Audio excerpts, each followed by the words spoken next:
Hey guys, how's it going? Right, this is my third day on holidays, and there was an update. I'm not sure if it was an update, but there was some tougher restrictions um, that the PM announced last night. Now, the National Cabinet is something that basically everyone agrees to. Again, all the premiers, all the chief medical officers from those states, and the chief medical officer and the prime minister. Um, those who actually run the state and the country get together and form an agreement for what sort of line or let each other know what they're going to do, what's the best course of action. Now, when people complain which about contradicting this and contradicting that, the PM is there basically announcing the general overall measures. The state then can go and change or do whatever they want because that's their jurisdiction. And even though the Prime Minister can say, hey, look, it's better if we do that for the good of all Australians, states can basically go, well, stuff you, we still make laws in that in this regard, so we can ignore whatever you say.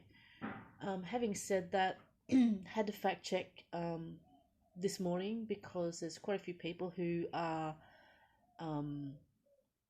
who don't know who gets or is eligible for the stimulus package that they're announcing and they're trying to get through Parliament. Now, unless something changes, like the opposition or somebody says, oh no, we don't want this to go to these people, it will go through. I've posted on my general F-book page the links to who is or isn't eligible. There is information on treasury.gov.au, current information that the federal government is doing with regards to who is eligible for the stimulus package and the payments. Don't listen to social media. They will have you think that it's just for one type of person. That's not true. Now, on to other things. There has been a calls for more strict laws or more strict restrictions with regards to coronavirus federally. States, again, as I said, will do things in their own states. All the borders, as far as I know, of all the states are closing, allowing essential travel only. This will still impact people's lives. It's just, to me, it seems more like people are not being considerate of each other and each other's health. Therefore, this is why we cannot have nice things, because it just keeps going. And it was an interesting point made that a lot of the people that are, a lot of the cases that originated and continue on to spread have actually come from, weddings and other large gatherings where a lot of family will be, and things like, Bondi Beach. And it's interesting to note where the continued new cases come from and where they jump from, the different states. A lot of the new cases and the biggest jump has been down in Victoria and New South Wales. Queensland has had a pretty big jump, but I don't know where that is coming from. I noticed, looking at the Queensland government website, that a lot of the cases up north, further up north where it's hotter, there's like less cases. Further down south, there's more cases, but I don't know. It's just an interesting note. But again, the fact that so soon after Sunday that they've had to make announcement for more restrictions means that some people are not being responsible with their health and other people's health. I can understand the concerns and all that, but think of your loved ones. Even if you are a healthy person, you can still be a carrier, so just be careful. I'm about to go out and do a run to the chemist, so I'm going to make a list and talk to my housemates, say, do you need anything, so we can just get a whole pile of stuff, and just, make as less trips out as possible. So write a list, get everything you can in one go, make it more efficient, reduce your time spending out amongst people, and when you get home, wash your hands and all sorts of stuff. Spray yourself with Glen 20 or something, if you don't want to go out and have a shower, you can do that. Or spend some time out in the sun, because vitamin D, the ultraviolet rays, ultraviolet kills a lot of bacteria and little greebly things.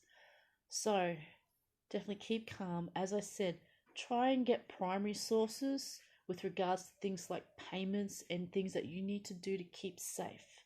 Okay? Don't just listen to your friends. Fact check them, media, fact check everything and everybody. I've even gone to a couple of different websites, like a seniors website. I've gone to the actual proper government website. I've gone to some media to get like, okay, generally these guys are all agreeing on these points, and then I go, okay, well that's obviously closer to the truth than just getting one source. So like, all of one news media owned by one conglomerate. I fact check a few of them or get different perspective. So no problems, Paul. So with regards to that, fact check everything. Make sure you're responsible when you go out. Make sure that you spend less time as possible going out. You can Uber Eats or something like that. For those of you that can't, if ring around to your friends. With one person saying, "Oh, I'm going out and getting all these things," and particularly if they're isolated, say, "Do you need anything?" You can leave it at the door.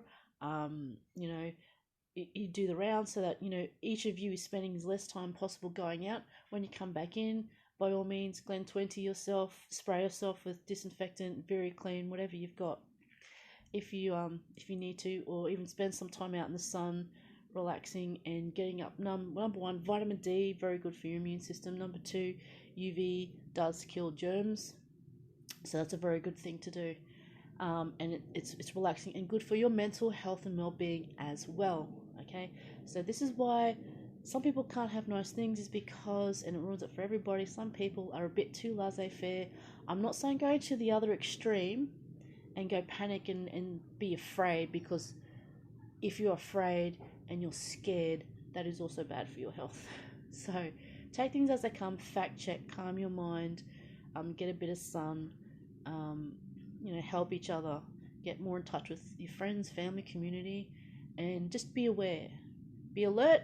The world needs more alerts, but be alert, be concerned, don't be scared, don't be terrified, because that engages other areas of your brain, which sees you go into a spiral, and can cause a lot of panic, and also means that you're actually also more susceptible to what you see in social media. And if your friends have gotten something that they haven't fact checked, you're more susceptible to being influenced by that as well. So, off from what was I doing? Yes, insulation. So, fiberglass dust is not good. Throat's a bit sore. Anyway, that's just an update on some things that are going on here. A little bit more restrictions. The footy is off. Oh my god. I don't watch a lot of footy, but I do find it interesting. Gardening, people are completely going on with the seed things, but guys, you won't get those plants and that for another 4 to 6 weeks. Yeah, that's about it. So I'm hoping you guys are keeping safe, washing your hands, get in touch with your friends, family, see how things are, and write a list for your trips that you go out, make it more efficient, spend less time out there.